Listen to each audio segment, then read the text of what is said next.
د وختونو په لمبو کې بس دی ډیر لمبه لمبه شو، ځان ځانۍ را باندې ډیرې د مودونه لوبې وکړې.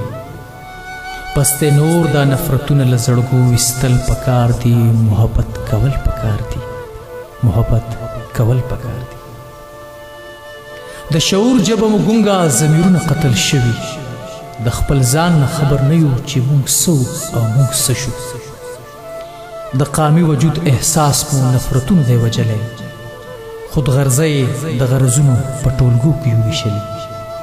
وخت بدل دی اوس ملګرو، د بدلون په دغه لاره تر منزله تلل پکار دي، محبت کول پکار دي، محبت کول پکار دي.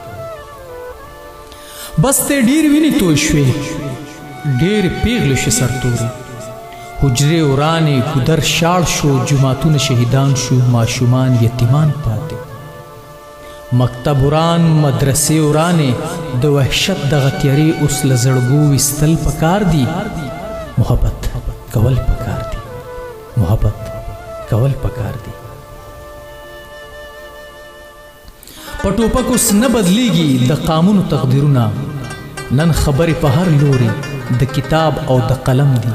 دنیا زی په بره بره مونږ له ځان نه ناخبره، چې تر څو د قلم مینه پیدا نشي په زړګو کې، تر هغې به په تیارو کې لټوو د نصیب کرښې.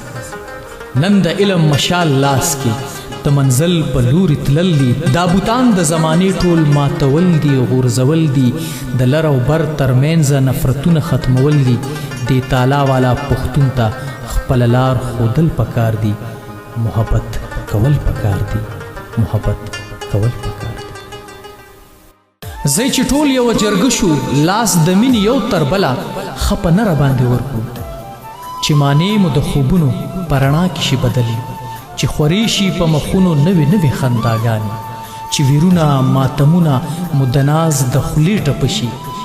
دا په دې چې بې له مینې د ژوند هر ساز دی نیمګړی، که پښتون دی که افغان دی، یو وجود دی یوه ساده، چې خوره شي دلته مینه په نړۍ به ای لایقه هر طرف ته قلاري شي.